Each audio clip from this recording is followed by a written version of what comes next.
Good morning बच्चों, मैं जितेंद्र कुमार शर्मा स्वागत करता हूं आपका आज की कक्षा में बच्चों हम पढ़ने वाले हैं कक्षा 3 की पर्यावरण अध्ययन की पुस्तक अपना परिवेश का 7वां अध्याय, जिसका नाम है आओ पानी को समझे। और प्यारे बच्चों, इस पाठ का अध्ययन हमने बड़ी गहनता से किया। साथ ही साथ हमने जाना इस पाठ में कि जो जल है उसका क्या महत्व है हमारे जीवन में, इससे हमारे कौन कौन से दैनिक कार्य संभव हो पाते हैं, इंद्रधनुष होता क्या है, इसे हम कब देख पाते हैं।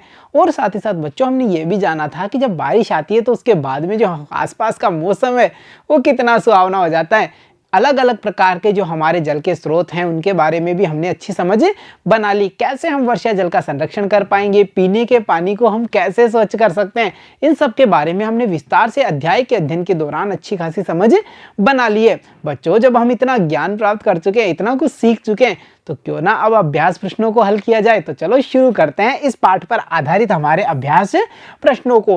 और बच्चों, अभ्यास प्रश्नों में जो हमारा पहला प्रश्न है वो है इंद्रधनुष में कितने रंग होते हैं। और जाना था ना हमने कि बारिश के बाद में हमें सूर्य के प्रकाश के कारण निर्मित होने वाला इंद्रधनुष दिखाई देता है, जिसमें हमने जाना था कितने रंग होंगे। क्या ये 3 थे? नहीं ना। या 4 थे? नहीं। ये 7 थे या 10 थे? ये तो 7 रंग थे, 7 रंगों का इंद्रधनुष। तो हमारा जो विकल्प स होगा वो बिल्कुल सही होगा कि इंद्रधनुष में हमें 7 रंग दिखाई देते हैं। तो चलो बच्चों, अब देखते हैं आज का हमारा अगला प्रश्न। और हमारा अगला प्रश्न है, निम्न में से किसके द्वारा पानी को पीने योग्य बनाया जाता है। बच्चों, पाठ में हमने ये जाना था कि पानी को पीने योग्य बनाने के लिए अनेक सारी विधियों का प्रयोग करते हैं हम, जिनके माध्यम से पानी को साफ किया जाता है और ये फिर पीने योग्य बन जाता है। तो यहाँ पर ऑप्शन में हमें दिए गए हैं, क्या छानकर पानी को साफ या पीने योग्य बनाया जाता है, या फिटकरी के द्वारा, या फिर फिल्टर मशीन के द्वारा। तो बच्चों, ये सारे वो कारण हैं जिनके द्वारा पानी को पीने योग्य बनाया जाता है। यानी हम कहेंगे कि उपरोक्त सभी कारण हैं वो हमारे पानी को साफ करने के कारण है। तो इसके इन सभी कारणों से या इन सभी प्रक्रियाओं के द्वारा पानी को पीने योग्य बना लिया जाता है। तो चलो अब देखते हैं अगला प्रश्न। और हमारा अगला प्रश्न है, आप बरसात आने पर क्या क्या करते हैं। बच्चों, जब बारिश आती है तो हम कितनी मस्ती करते हैं ना। तो इस प्रश्न में हमें ये बताना है कि बारिश आने पर आप क्या क्या करते हैं। तो जाहिर सी बात है, मैं बरसात आने पर बरसात में नहाता हूँ, गाने गाता हूँ, उछल कूद करता हूँ, खूब मस्ती करता हूँ। और हमारे सारे दोस्त मिलकर के खेल भी खेलते हैं बारिश में, कई सारे खेल।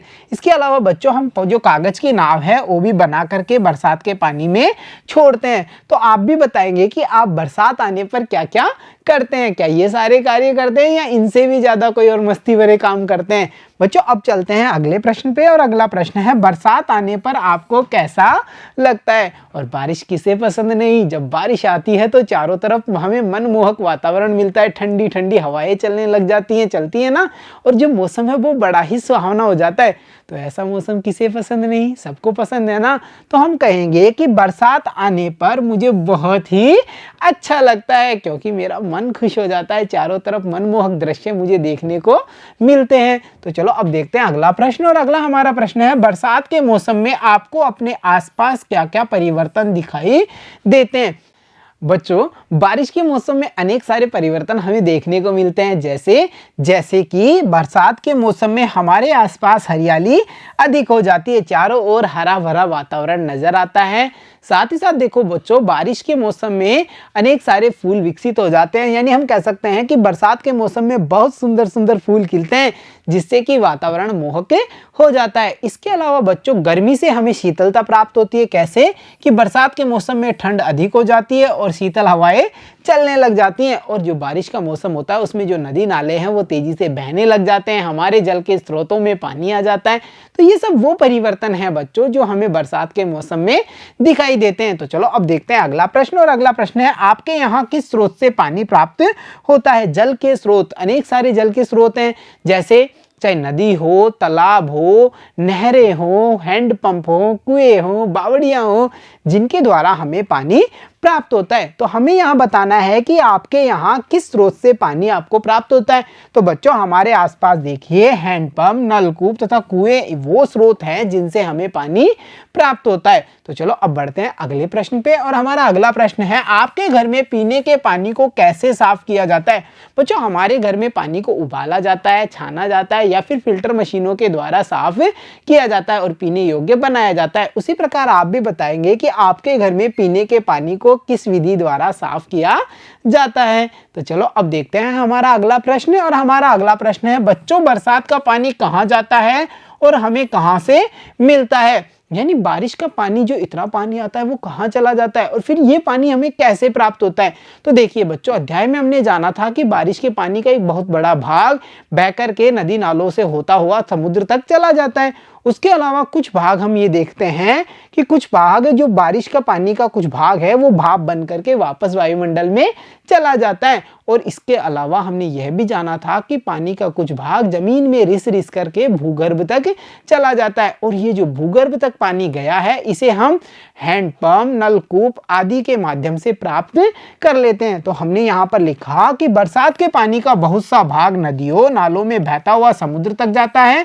बरसात का कुछ पानी भाप बनकर उड़ जाता है तथा कुछ पानी धरती में समा जाता है। यही पानी धरती के अंदर इकट्ठा होता है। इस पानी को हम हैंडपंप, नलकूप, कुओं आदि के माध्यम से बाहर निकालकर पीने व अन्य कार्यों में उपयोग में लेते हैं। कुछ पानी तालाब, झील, बांधों में भी एकत्रित हो जाता है जो हमारे सिंचाई व पेयजल के काम में आता है। और साथ ही साथ बच्चों हमने यह भी जाना था कि जो बांध हैं उनका निर्माण क्यों किया जाता है, ताकि हम सिंचाई के लिए काम में ले सके पानी को और पेयजल की सुविधा के लिए भी ले सके, और साथ ही साथ इससे विद्युत का निर्माण भी किया जाता है। तो चलो अब देखते हैं अगला प्रश्न, और अगला प्रश्न है तुम्हारे आसपास के लोग कहां कहां से पानी लाते हैं। बच्चों हमारे आसपास के लगभग जो सभी घर हैं उनमें नल लगे हुए हैं, तथा फिर भी कुछ व्यक्ति हैं जो पास में स्थित जो हमारे छोटे तालाब हैं वहां से पानी भी लाते हैं। तो हमने बड़ी आसानी से लिखा कि हमारे आसपास में लगभग सभी घर में नल से ही पानी आता है। कुछ लोग जिनके घरों में नल की व्यवस्था नहीं है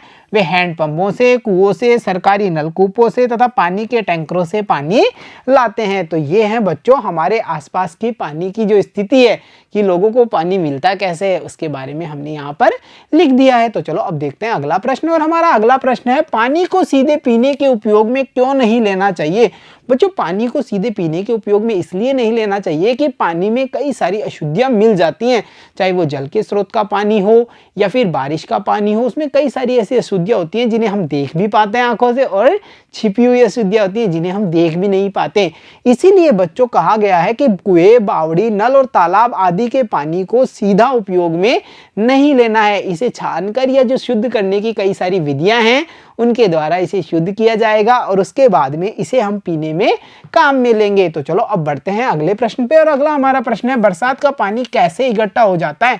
इस पानी का उपयोग किन किन कामों में किया जाता है। बच्चों बारिश का पानी कैसे इकट्ठा किया जाता है इसके बारे में हमने जाना था कि यह पानी नदियों में, तालाबों में, बांधों में इकट्ठा होता है। इसके अलावा बड़े बड़े संग्रहण केंद्र या संग्रहण के टांके बना करके इस पानी को इकट्ठा किया जाता है और फिर बच्चों इसे उपयोग में लिया जाता है, चाहे पशुओं को पिलाने के लिए, उद्योग धंधों में।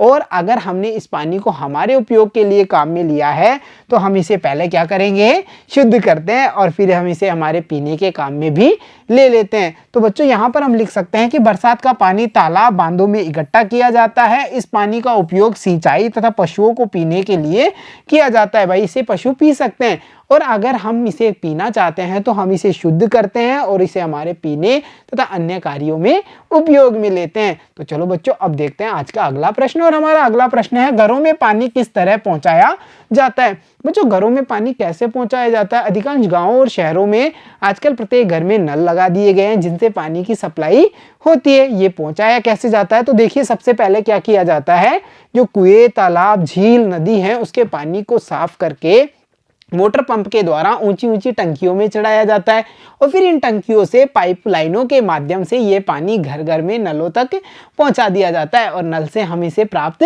कर लेते हैं। तो ये वो पूरी प्रक्रिया है बच्चों जिसके द्वारा घरों में पानी पहुंचाया जाता है। तो चलो अब देखते हैं आज का अगला प्रश्न, और हमारा अगला प्रश्न है बारिश के पानी को संग्रहित करना क्यों आवश्यक है, क्यों बारिश के पानी को हम बचाएं। ऐसा क्या ज़रूरी काम है या ऐसी क्यों हमें ज़रूरत पड़ती है कि बारिश के पानी को हम संग्रहित करें। तो बच्चों, हमने जाना था कि धीरे धीरे जनसंख्या बढ़ रही है तथा जो पीने योग्य पानी है इस संसार में वो सीमित मात्रा में है और आने वाले समय में हमारे सामने पेयजल संकट उपलब्ध या उपस्थित हो जाएगा। अगर हमें इस स्थिति से बचना है तो हमें बारिश के पानी को संग्रहित करना होगा। तो हम कह सकते हैं वर्तमान में पीने के पानी की बहुत कमी होती जा रही है। वृक्षों की कटाई तथा पानी के दुरुपयोग से जो पीने का पानी है उसमें कमी हो रही है। अतः पानी की कमी को पूरा करने के लिए हमें जो बारिश का पानी है उसे संग्रहित करना बहुत ही जरूरी है। तो देखा बच्चों, इस प्रश्न का आंसर भी हमने कितनी आसानी से दे दिया। तो प्यारे बच्चों, आपने देखा कि जो जल है उस पर आधारित हमारा जो अध्याय था, उस पर आधारित हमारे अभ्यास प्रश्नों को हमने बड़ी आसानी से हल कर दिया और अपने ज्ञान में वृद्धि की है। तो प्यारे बच्चों, आज की कक्षा में इतना ही। मिलता हूं आपसे अगली कक्षा में, तब तक के लिए धन्यवाद बच्चों।